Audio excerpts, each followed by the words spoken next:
All right, welcome everybody to Racket News. This is Matt Taibbi. Can everybody hear me? As usual, I got to check the audio because I'm a Luddite and want to make sure everybody can hear. So can somebody give me a thumbs up? All right. Well, while we wait for that, let's start with the premise of this show. As people know, we've been buried in this Russiagate thing, and I'm sure a lot of readers of Racket are tired of this. I know a lot of my friends and family members are tired of this, but this is something that has occupied a lot of our lives, and there are a number of us who just can't let this go, right? And after Michael Schellenberger, Alexander Gutentag, and I released a series of reports this week about Russiagate, I was invited on to do a number of media hits, and before a bunch of them, this clip was played. And so let's start with that because it's necessary.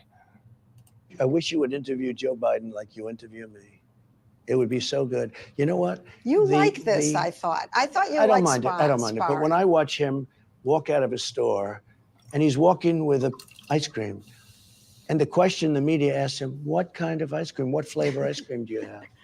And he's in the midst of a scandal. He's not. And he's taking, He's of course not. he is, No, Lesley. come on. Of course he is. It's the biggest, second biggest scandal. So, The biggest scandal was when they spied on my campaign. They spied on my well, campaign, there's Lesley. no real evidence of that. Of course there is. No. It's all over the place. Lesley, Sir, they spied on my campaign and they can got caught. Can I say something? You know, this is 60 Minutes, and we can't put on things we can't No, verify. you won't put it on because it's bad for Biden. We can't Look, let put me on tell things you. we can't verify. Leslie, My God. We can't put on things we can't verify. So this is October of 2020 that story came out. There was already a whole museum of stuff that had come out about the surveillance and the investigation of Donald Trump in the summer, particularly in the summer of 2016. Interestingly, it went beyond even that, but there's a whole second story about that. But the idea that they spied on Trump before he became president was not controversial. There was an enormous amount of documentary evidence pointing to that. It's unfortunate that Donald Trump couldn't point that out at the time, but it was out there. And the idea that 60 Minutes not only ran that segment, but continues to have the same headline. President Trump repeats unsupported claim about spying. So why is this outrageous? Well, first of all, let's start with the most unimpeachable source, who's going to be acceptable to mainstream commentators and to conservatives alike.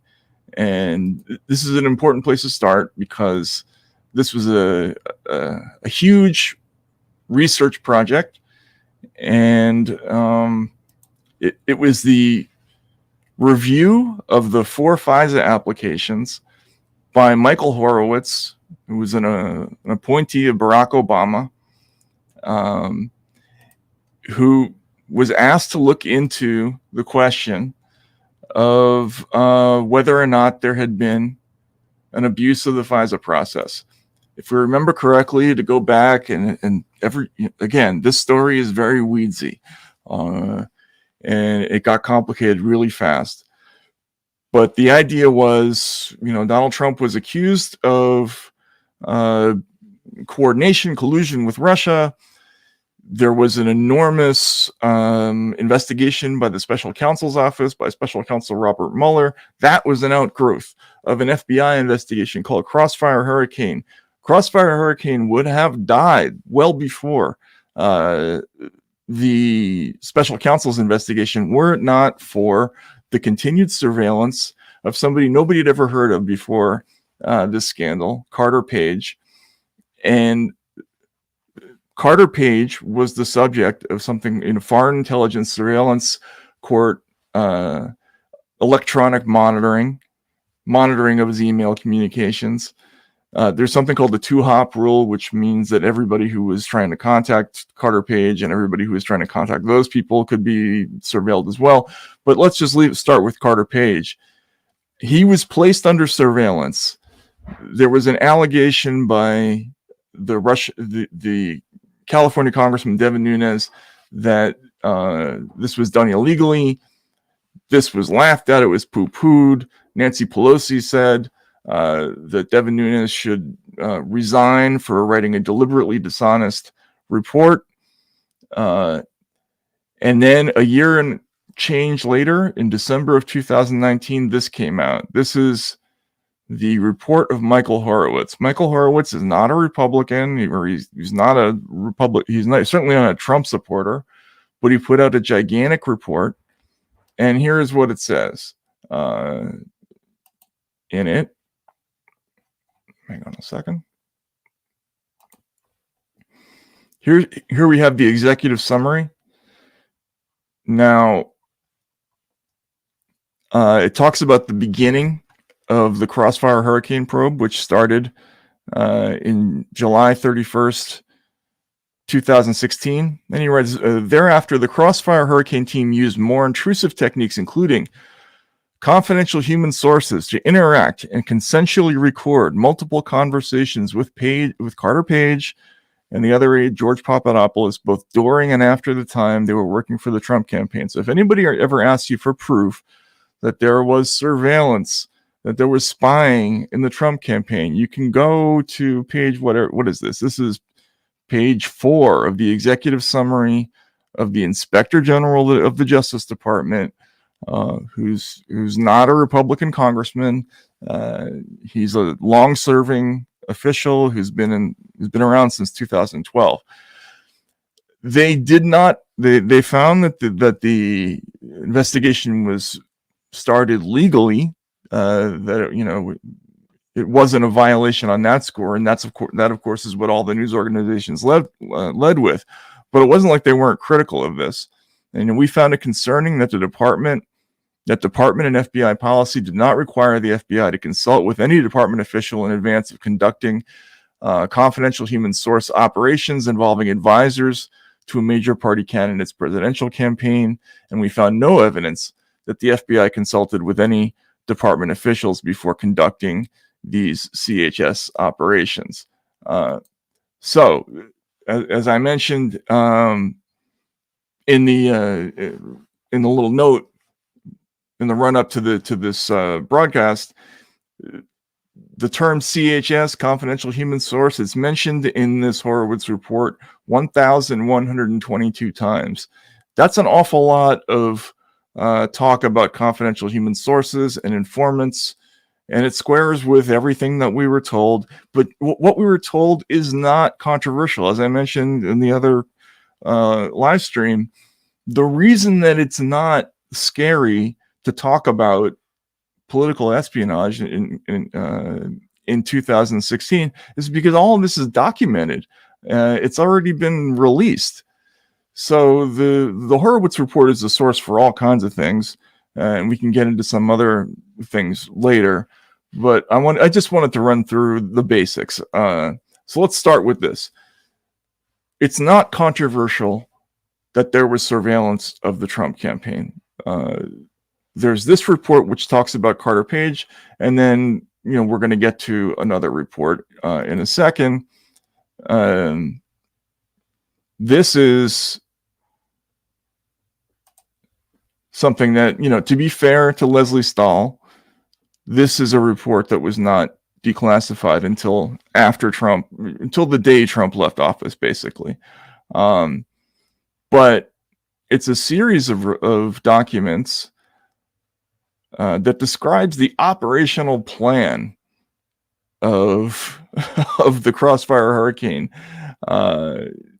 campaign, and it lists one after the other all of the surveillance targets.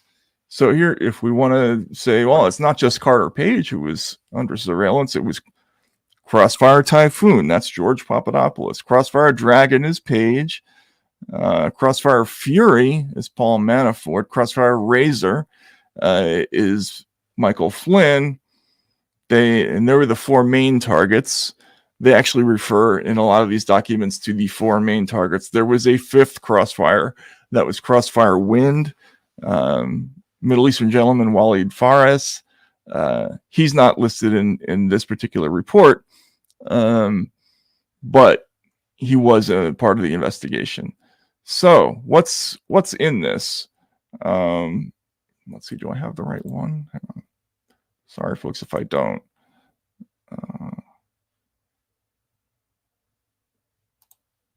No, I do. All right.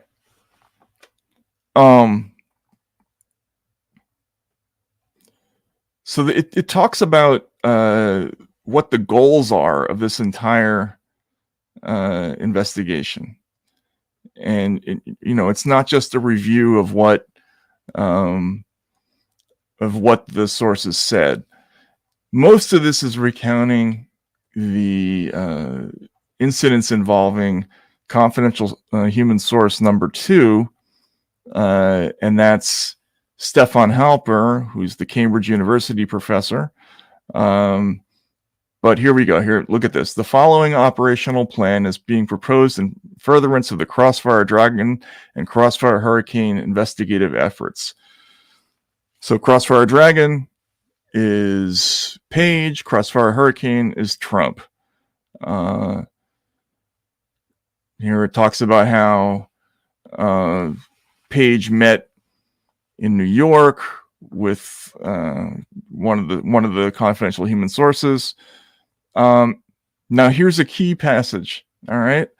The main goal of the operation is to have Page admit that he has direct knowledge of and is either helping coordinate or assisting the Russian Federation conduct an active measure campaign with the Trump team. The confidential human source will press Crossfire Dragon, aka Page, on the Trump campaign's alleged ties to the Russian Federation. The FBI believes this confidential human source, Halper, is in a unique position to ask direct questions, blah, blah, blah. So they're laying out this whole thing. We have a plan to try to get one of Donald Trump's, campaign aides, who didn't formally leave the campaign until September 26th, 2016, at least according to a congressional document I looked at today.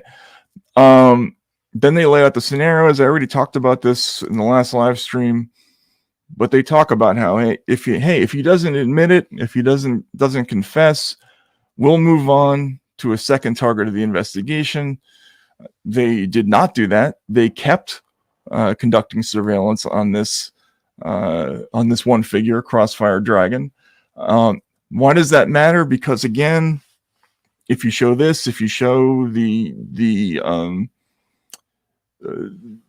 Horowitz report, remember what you're telling people is it's not controversial that this happened. The only question is whether or not this was justified. So when Donald Trump says they spied on my campaign, and Lesley Stahl says there's no evidence for that, there's a massive amount of evidence for this. There's a 400-page report by the Inspector General. There are these documents by the FBI. There's the Nunes report. There's testimony about all this stuff. I mean, I'm going to add to that document that I put out today. But the question is, did they justify this activity? Now, just to note again, the confidential human source is signed a waiver allowing for monitored conversations. He's offered to install recording devices. And, let's see, the CH team will be present in order to live monitor the conversations between the source and Page. They will minimize any conversations, blah, blah, blah. So, all right, I'm going to stop sharing this for a minute. Just go back to the thing. what else do you call? And we talked before in the earlier live stream. Halper was massively paid for this activity. What do you call a surreptitious undercover conversation with somebody in which you're reporting the results to the FBI and recording the operation, and the party involved doesn't know what's going on? I'm pretty sure the word for that is spying. If that's not the right word, I would love for somebody to tell me what the word is. There was actually a headline in one of the newspapers talking about how Halper was brought in not to spy. In fact, I'll look that up right now. But it's absolutely what it was. You can't just make it go away. It was the New York Times. Let's share this document. This is amazing. You can't just make it away by saying it didn't happen. Like, it doesn't work that way. So here we go. FBI used informant to investigate Russia ties to campaign, not to spy, as Trump claims. Well, he did spy. I mean, they're calling him a confidential human source. He's described as one in every one of these documents. So the only question that remains is, was there a predicate for this? And that is what the subject, first of the Nunes memo, which everybody denounced as fantasy when it came out in 2018. But then, the whole idea behind the Horowitz report was that it detailed 17 errors and omissions, that there were massive violations, that they had to use evidence from the Stahl dossier in order to get this through. It talks about how there were objections by lawyers like Stuart Evans, and they overrode them. They had to get the deputy director to come in to make those objections go away, blah, blah, blah. So that happens. And so that's one of the ways you have to answer these folks is just to talk about is to talk about the fact that it happened. Nobody disagreed that it happened.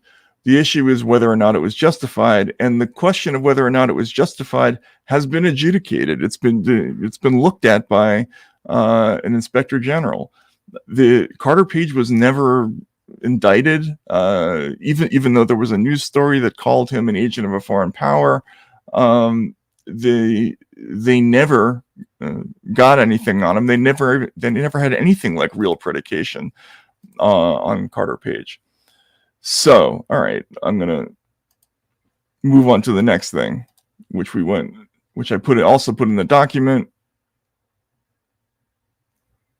And this is the warrant application for Carter Page. So just to get back to the idea of everybody agrees it happened. Was it justified?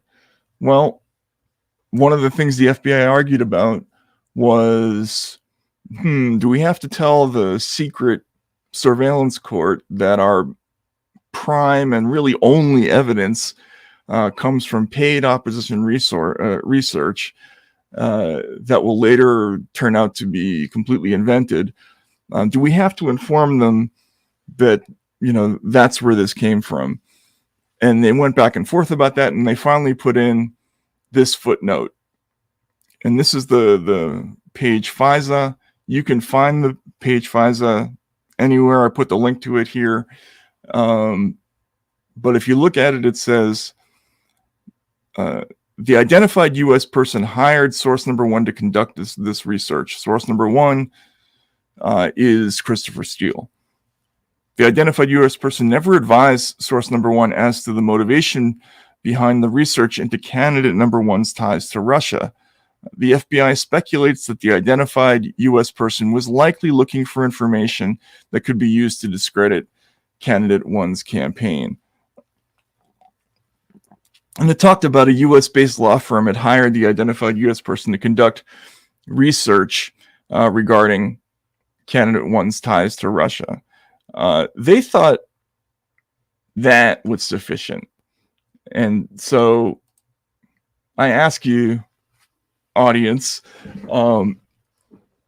does that sound to you? I mean, if you had heard that out of the blue, does that sound like it something as strong as this came from the political opponent of the person in question? This was paid for. The campaign of Hillary Clinton ended up funneling $168,000 to this particular person, who also got $95,000 from the FBI, which offered a further $15,000 for more research, just for this detail.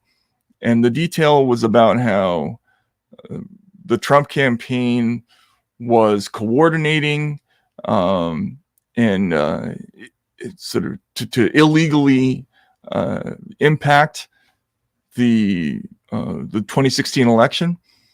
And so this just gets to the whole predication thing. It happened. Was it justified? An inspector general concluded no. He was never charged. They never found anything that actually determined he was an agent of a foreign power. And they had to lie to get this surveillance through. And in fact, they covered up they even covered up the fact that Page had been an informant for the CIA in good standing at the time of this whole thing. Somebody got convicted criminally for leaving that detail out. So all of this just speaks to the whole, justification issue. All right, this one is very interesting, and I think a lot of people don't know about this document. I didn't know about it until recently, and I'm embarrassed about that, and I should be. But there was people always ask, like, where's the whistleblower in the Russiagate story? Where's the person who's going to come forward and say, yeah, the whole thing was like BS from the beginning? Well, that person hasn't exactly come forward yet, but there have been a few things on the edge of that. Let's put it that way. And one of those folks is a former special agent named William Barnett. Hang on a second. Let me just cue it up. Folks, if you see me looking ragged and a little slower on the draw than usual, it's because I haven't slept a whole lot for weeks. I've been working on this stuff, which is just so maddening. But yes, let me find this 302 involving Barnett. Okay, here we go. Okay, present, share screen.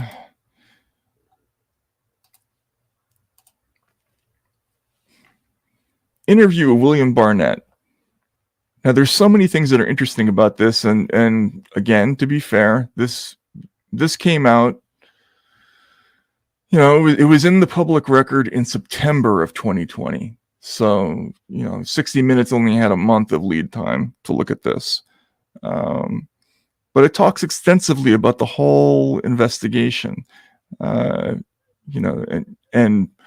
whether it was done for a good reason or not. Going back to the whole idea that, yes, we know there were confidential human sources. We know that they were following around at least 5 Trump associates. Was it done for a good reason? Well, here's what Barnett said. He said he thought the Crossfire Hurricane investigation was opaque, with little detail concerning specific evidence of criminal events. The case theory was supposition on supposition. He goes on to talk about how the predication for the investigation was not great, and he tells this amazing story about this game that they called, I think it was collusion. Hang on a second. What was it called? Collusion Clue. Let's find that. And if you're looking at the the page. You can see it there. Let me just scroll down. Basically, the whole idea that they were going to find something was so ridiculous that they made a game of it. What's so interesting about this document is that it refers to other people in the investigation. Like there's another redacted analyst who said the whole thing was an exercise in futility. Barnett and others joked about how the investigation into collusion could be made into a game, which they referred to as collusion clue. In the hypothetical game, investigators are able to choose any character conducting any activity in any location and pair this individual with another character and interpret it as evidence of collusion. So, there are people out there who are saying, who are describing the entire surveillance operation, and not only doing that, they're saying, we don't even know what the reason is, or the reason isn't a good one. It's supposition on supposition. There's a get Trump attitude, et cetera, et cetera. That's interesting. All right. I'm going to open both of these things.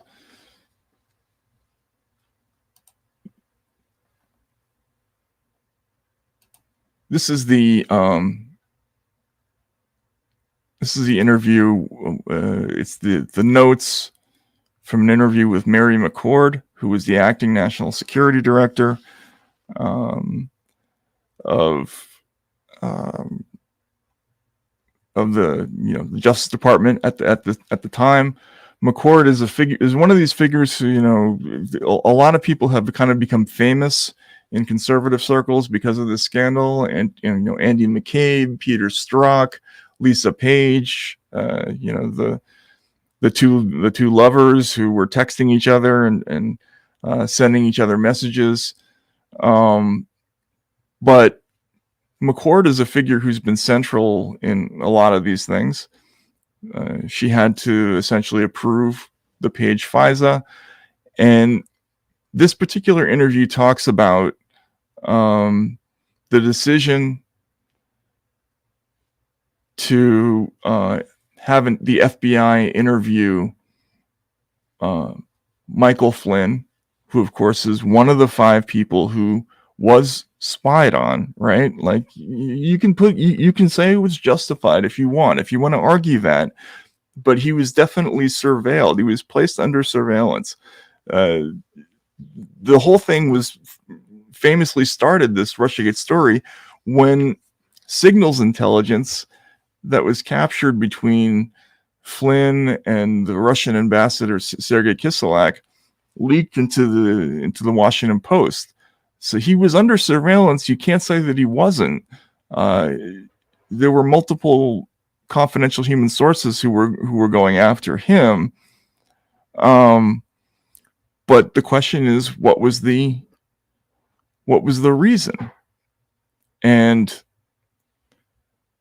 here we go. So in these notes, which are basically compiled after interviewing Mary McCord, it says the assistant counterintelligence chief, Bill Priestap, is referred to here. Priestap told the group the goal of the interview of Michael Flynn, and this is after Flynn made the news for talking to the ambassador of Russia, which for some reason that made no sense to me even at the time was considered a huge deal.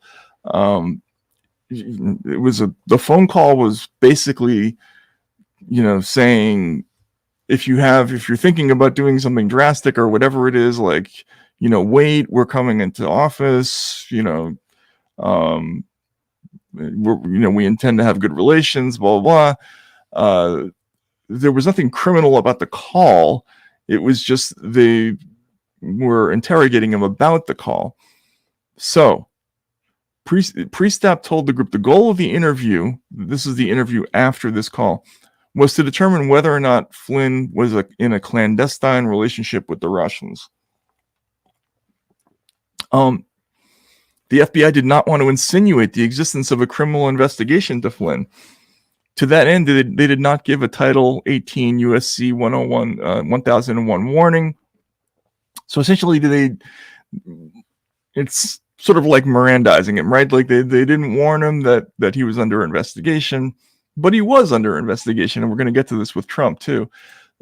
And this is an example. This is also surveillance, right? Like when you're interviewing somebody under false pretenses and recording the results of those interviews instead, and passing them on to a body like the FBI, that is surveillance, right? If Michael Flynn thinks that you're interviewing about one thing, but you're actually interviewing him about something else, and there's another investigation that he's not even aware of, that he's under a criminal probe that's been going on for ages. They haven't found anything. They had already recommended closure of this case for a variety of reasons, among other things, for the failure to find derogatory information. So, this is the famous passage. What's the goal? And I can blow this up. What's the goal? Truth admission, or get him to lie so we can prosecute him, or get him fired? Again, people are going to say, oh, there was no conspiracy, like there was nothing untoward about any of this. He wasn't being spied on. It was just a normal investigation. And yes, people are pointing out this is old stuff. It is old stuff, but I just want to make sure that everybody understands that there's a long documentary record that you can go through to point out, and that specifically on the question of surveillance, it's not just the fact that they had the Stefan Halpers of the world, or Azra Turk, or even Christopher Stahl, who was a confidential human source, who was paid during this period, going in and talking to people like Page, for a variety of reasons and in a variety of circumstances. Surveillance is also when you are conducting an investigation and the person doesn't know about it. And there are at least two other instances that we have to get to point to spying, right? And that doesn't even include the stuff that is only hinted at in documents, and which we were told exists in a report somewhere, which is that there was additional Five Eyes spying that predated the FBI investigation of that started in July. We have indications of that. We know that there was a famously Stefan Halper actually approached Page at a conference that was held in England before the start of the FBI investigation. This was after Page was pointed out to him by the former head of MI6, Richard Dearlove. That's in a story we did in Racket years ago called Our Men in Cambridge. You can look that up. But this is also surveillance. When you're going in there and he thinks you're interviewing him about one thing, but there's actually another investigation going on. They had a whole other thing that was happening. And it wasn't just with Flynn. Let me find another, the one that people probably don't think about enough. And that's this interview with a supervisory special agent. And I'm just going to use the one that's on the page. Hang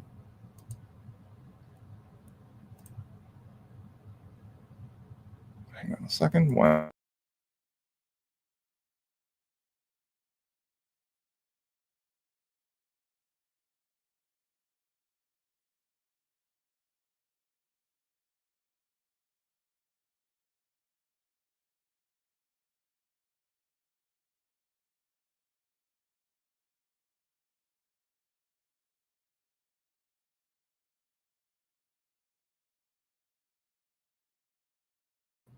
Okay, that was embarrassing. I just had a blackout at my house, so that time period was just my generator kicking in. So sorry, folks. This is some scintillating television, I know, or some scintillating video, but let's just go to this one page. Let's make things simple. Before Trump became president, they hold a national security briefing with both major party candidates in case one of them becomes president. They want them to hit the ground running. I think most people have heard this story, but they don't think about it enough. Instead of actually doing, this briefing honestly with Trump, and they had no real reason not to come to him and say, and do what they call a defensive briefing, where they warn him about potential Russian threats in his campaign. There really weren't any, but even if they wanted to do that, they could have done that. They could have done this thing they call an admonishment, which, from what I understand, is where it's sort of like, we know that there's a situation going on, and we're just warning you. You got to fix that. But that's not what they did. They held this meeting. They held a whole national security presentation, not just with Trump, but with two other people who were in the room. One of them was Flynn. And I'm just going to read this. And the identity of this agent hasn't, I don't believe, been released, but he's being questioned. This is a part of testimony. Who in particular was there? Anyone in particular you were supposed to listen to? So we had a predicate subject in the room, as we've already established, General Flynn. So that's Crossfire Razor. This agent was the DC bureau head of the Crossfire Hurricane probe. So when Trump thought he was getting briefed on national security, he was actually looking at the person who was running a criminal investigation or a counterintelligence investigation, who was running the Washington office of that probe, was sitting across the table from him. This too is spying. It's not just following Carter Page and George Papadopoulos around. It's stuff like this. So who was in the room? It was Flynn, it was Trump, and then it was the third person was Chris Christie, believe it or not. And the question, were you supposed to, actively listen to him more than the others, or was it just you were supposed to listen to all three individuals in the room? The answer, all three of those individuals were part of the Trump team. So I had an investigation, and we had yet to define other potential subjects. So if anyone on the Trump team, made a statement regarding the Russian Federation, I was there to note it and record it. So they were conducting surveillance there too. And again, I've provided the link, so we can count already the different types of surveillance that were conducted in this case. There were the surveillance of the five targets. That's Carter Page. There was the surveillance of Michael Flynn that went on after he, after the phone call with Sergei Kiselak, where they're talking about, do we want to get him fired, or we just want to, do we want to get him to lie so we can prosecute him, et cetera, et cetera. Then there's this thing where there's this briefing, and they're basically conducting surveillance on Flynn, Trump, and Chris Christie, who is one of the funnier incidental characters in this whole drama, but it happened to him as well. So there's that. And then the last thing that I think is important to point out is the Comey situation, because this was also a form of surveillance. If most people, and I'm going to wrap it up because I've already been on for a while. but most people remember that sort of the big blowout start of Russiagate as a national news phenomenon came in the first week of January 2017. There was the intelligence community assessment that was the subject of the last story in this series. That came out on January 6th, and it said very dramatically that Vladimir Putin has ordered an influence campaign to try to denigrate Hillary Clinton and help President-elect Trump's chances. Just before that, the four main intelligence chiefs, and we talked about this before too, but it was James Comey of the FBI, John Brennan, the director of the CIA, James Clapper, the director of national intelligence, and Admiral Michael Rogers, who was the head of the NSA. They briefed Trump on the contents of that intelligence community assessment, and then afterwards, there was a decision made to have Comey kind of hang back and quietly tell Trump that, oh, by the way, the Russians have all this, maybe the Russians have all this blackmail material on you about hanging out with prostitutes and peeing and all this stuff. And why is this significant? Well, the news leaked out 5 days later, and that was when everybody went completely bananas, and it was 24 hours a day on cable news. Everyone went nuts, and it became this international phenomenon. BuzzFeed leaks the whole Steele dossier, and before you know it, Christopher Steele's name comes out, and everybody's doing profiles of Christopher Steele, who is depicted as the greatest spy since Alec Guinness played George Smiley. And all this grew out of this one incident where these guys went in and they briefed Trump about something, and then somehow, quote unquote, somehow, news about this briefing leaked out. Now, what's interesting about this? This is like the fourth piece of surveillance, or let's call it five, because we've been told and we've reported that there was targeting by Five Eyes allies that included signals intelligence before the FBI investigation. There's some supporting evidence for that, right? That story came out in the news. There was an article in the New Yorker, a profile of Steele, talking about the stream of illicit communications that was captured by GCHQ, which is Britain's version of the NSA. All right, I'm rambling, but that's sort of thing number one, right? Is the pre-FBI surveillance. Thing number two is the FBI surveillance of all these, Carter Page, Papadopoulos, Manafort, etc.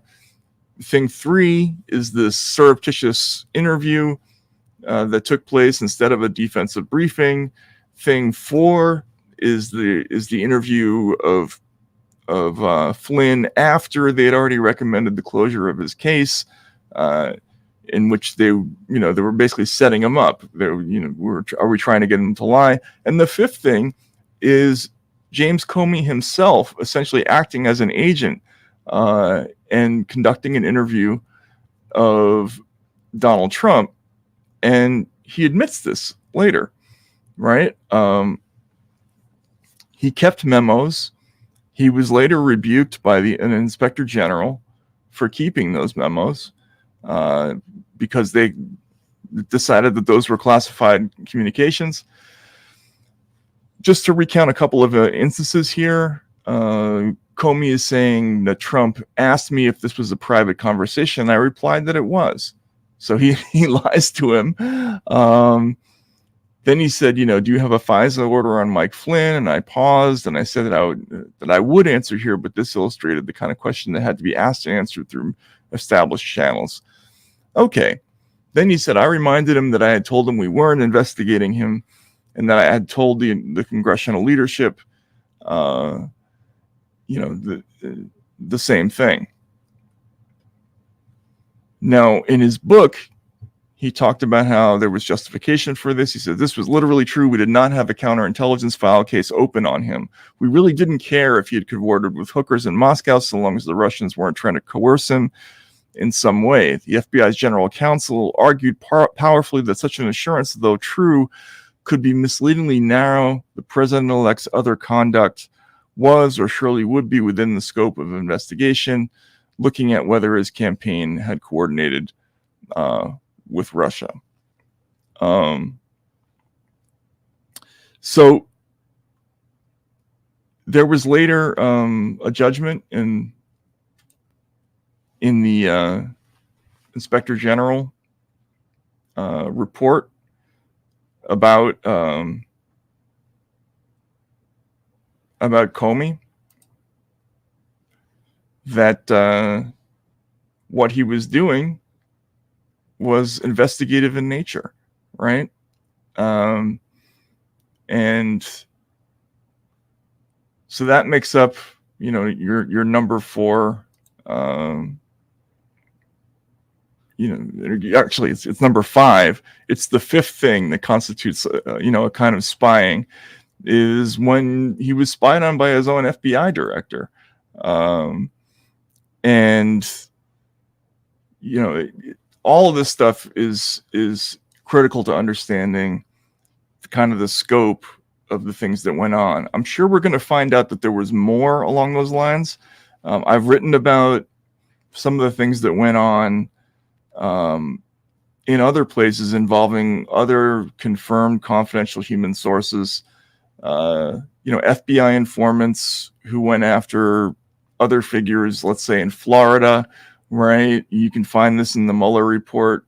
Who also were involved in informing on things like the alleged Trump hotel deal in Moscow. There will be FBI confidential human sources in each one of those instances. We don't know. We can't say for sure that that's spying, but we know that FBI informants were involved in those episodes, and I've recounted that in previous racket reports.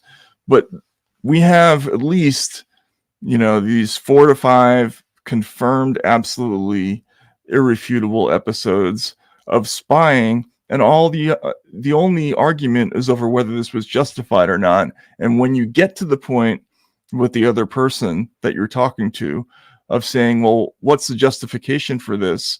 Where they start to say, well, it was justified. Ask them what it was. Ask them what the predication was, because all those stories about the stream of illicit communications and the things that were so disturbing, and if you recall, and I've written about this as well, John Brennan talked about how he found things that were so concerning, that he was aware of intelligence that was so concerning that he had to, pass it on. And this became the basis for the FBI investigation. Well, what were those things? They never told us what those things are. So you have to, this is how you answer this question. Was there spying on the Trump campaign? Yes, there was. Point to all the things that, that are already linked to in this document. We're going to have a much longer list, a chronological list of stuff, and I'm going to be much better rested the next time we do one of these things. But just start with the basics.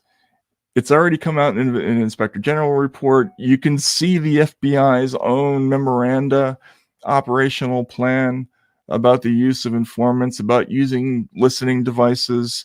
All that stuff, it's not controversial. There's nobody, you can't possibly say it didn't happen. The only thing you can possibly argue about is whether this was justified. Now, at the end of this whole thing, they didn't indict anybody for anything to do with espionage, election interference, coordination, collusion, whatever you want to call it. There was nothing along those lines. The people who were identified and maligned in the press, like Carter Page, they never had a thing on any of those folks. But there's quite a lot of evidence that they had an absence of evidence when they proceeded to investigate these people. So that's all I would say is when you get to the point of talking with somebody about this issue, start with the fact that you have this IG report, you have this FBI memoranda, it's easily searchable, you can look and see what all the activity is, and then you then proceed to have the argument about whether all these things were justified. Was it justified to not have a defensive briefing of Trump? Was it justified to spy on him before in your very first national security briefing? And by the way, let's note that there was widespread exploding of heads when Trump said that he didn't want to submit to a presidential daily briefing every day. And this was after they had already conducted a criminal investigation in the middle of what was essentially like a preview version of a presidential daily briefing. So ask people, where's the reason to not do that? I mean, you will find that it's listed that there were opinions that they couldn't do that, that it wasn't safe to do that, but they won't be able to provide actual evidence that says, no, we couldn't do a defensive briefing.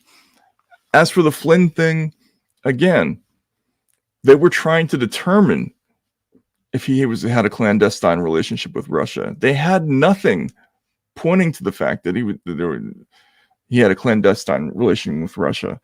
So the whole purpose of that interview was to try to get him in some trouble, after they had already spent half a year or more trying to dig up some kind of derogatory information, the absence of which is noted in the closure order. And the last thing is the Comey thing. The Comey business, where Comey is spying on the very first time he meets his future boss. And by the way, again, there was a great exploding of heads when Trump fired Comey.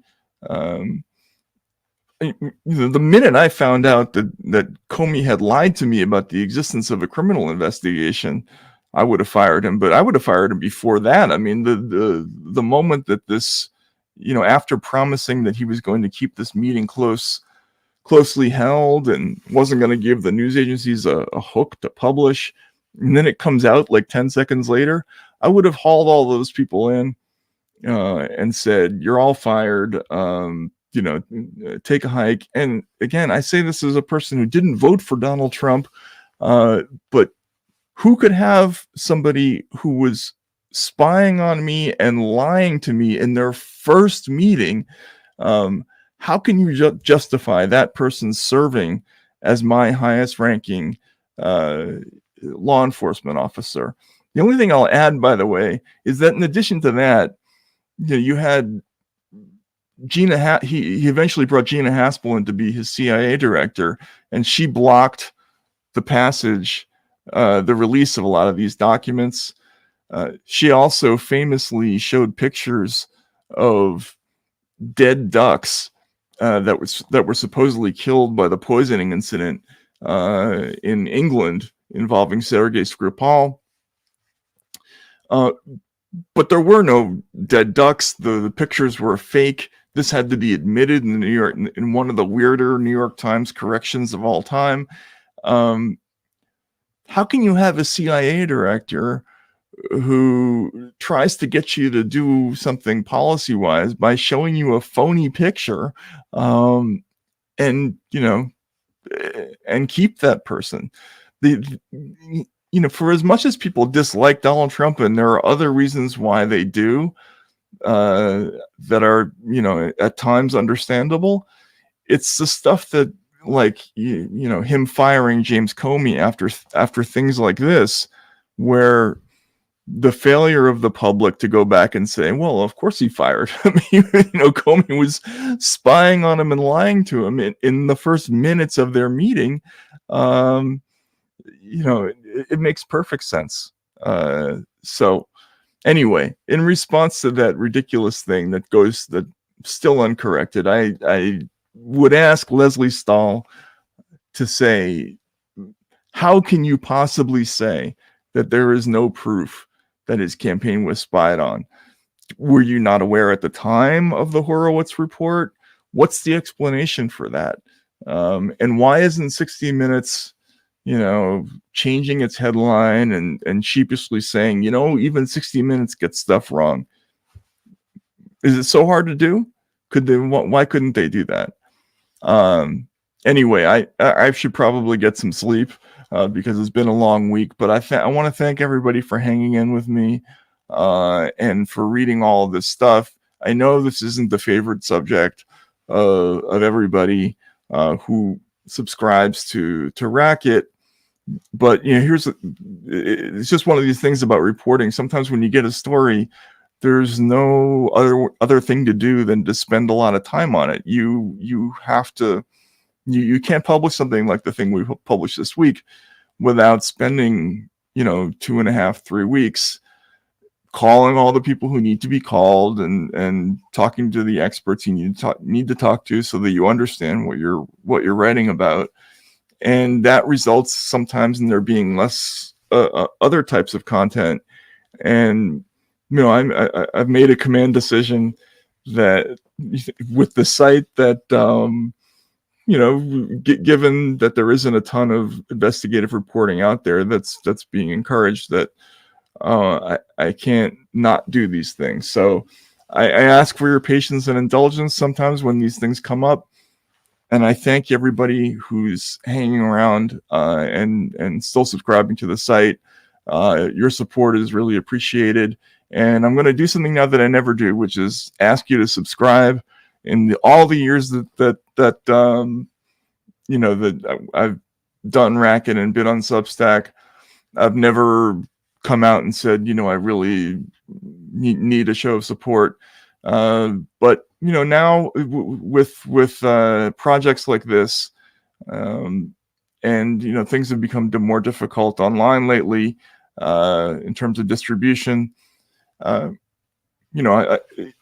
If you can manage it, please do subscribe if you value this kind of reporting, and I'll keep doing these kinds of reports. And in any case, thank you so much. I'm so glad that we have that I have the readers that we have on Racket. It's a great community, and the comments are always amazing to read and to listen to. And I won't drone on for 97 minutes like I did last time. So thanks everybody. Apologies for being late and for having a little blackout in the middle of the broadcast, but I'll see you soon. I'm going to be on vacation a little bit next week, but I'll still be contributing things. So I will talk to you soon. Have a good weekend and take care.